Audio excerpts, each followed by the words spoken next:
Right. Welcome to this exclusive interview for the Big Ballas. What's our account called? Big Ballas Media, we'll call it.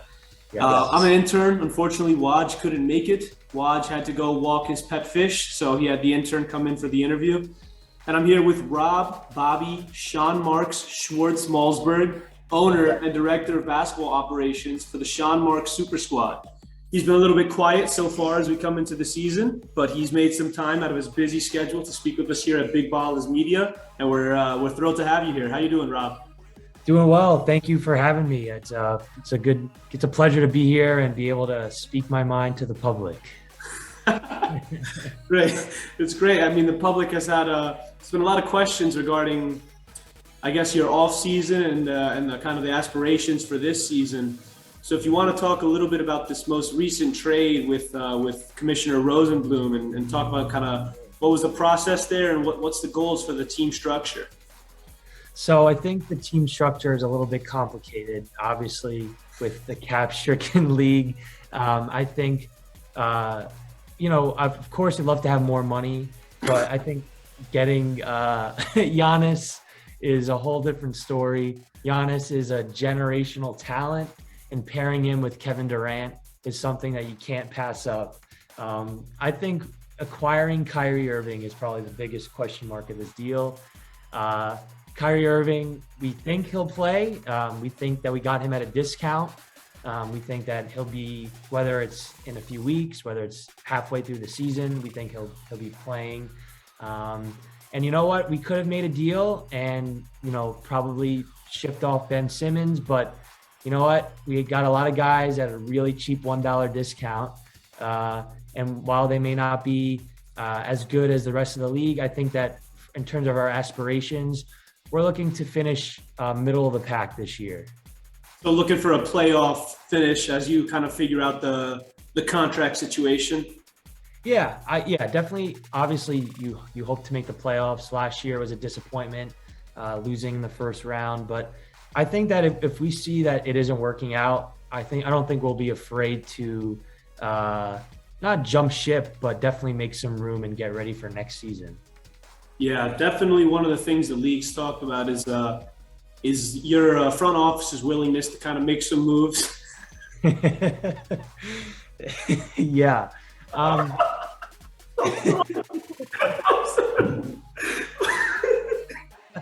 right. Speaking of some of the big studs that you guys, oh man, oh my God. Come on, you got it. Come on.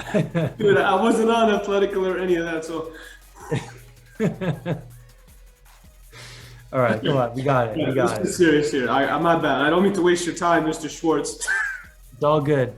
But Call me Sean. Yeah, so Ben Simmons, Kyrie Irving. These are two guards, facilitators for the team. Neither of them look to be playing at the start. You already spoke a little bit about the Kyrie situation in terms of, hopefully he's playing and kind of rejoins with the group, which we'll see because you can never really tell with him. When we talk about Ben Simmons, there's actually some news today of him getting kicked out of practice.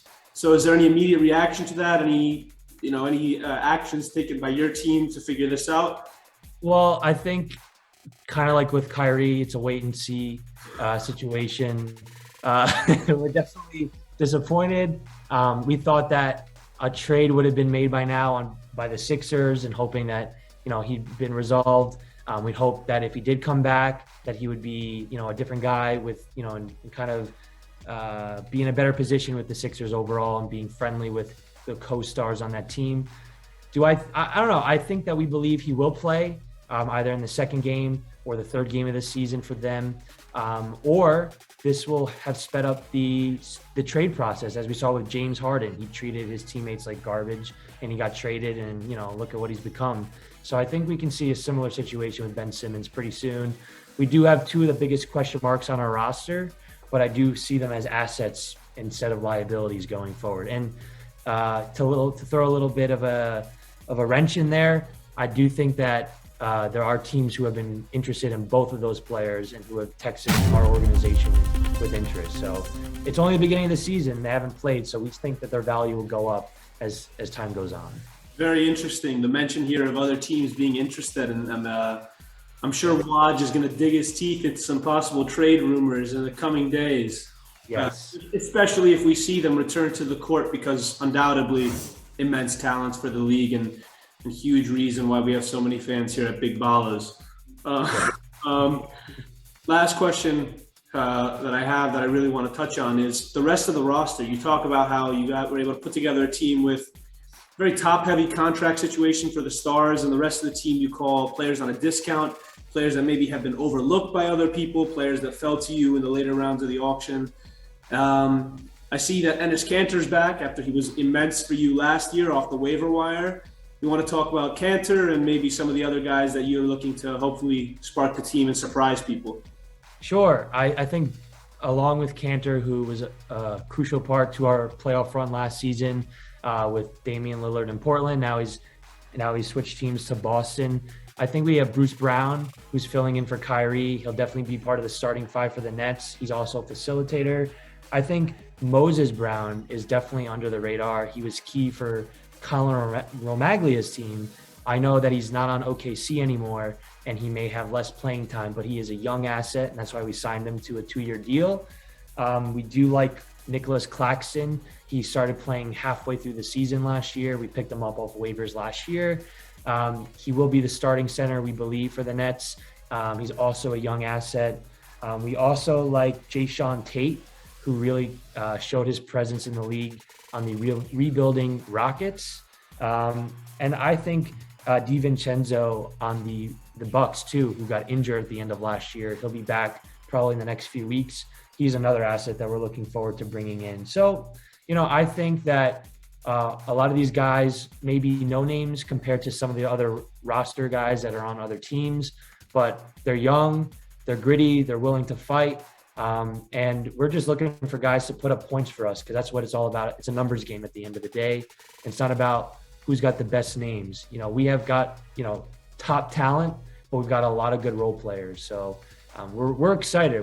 Don't count us out yet, or else the league may embarrass themselves when they wind up in the loss column. So don't count us out. Definitely. We love the optimistic attitude. And you actually touched on one last thing there, DiVincenzo, an incredible asset for the New Brunswick Bricks last year. Kind of fell a little bit this year because of the injury concerns, but it really looks like the team can come together for you maybe in like week 2 or week 3 of the season, hopefully with the situations for Simmons, DiVincenzo, and Kyrie Irving resolved. So I guess the last thing is a quick comment on the percentages for playoffs that have you at a 16%. You think that this is underrating the super squad? Well, I think that yes, I'll say we are underrated. I would not count us out. Would I guarantee the playoffs? No, because a lot of our success is dependent on breakouts. So are we going to have breakout seasons from these young guys? I think the picture will be clearer in 2 to 3 weeks, like you said, and especially if Ben Simmons is traded.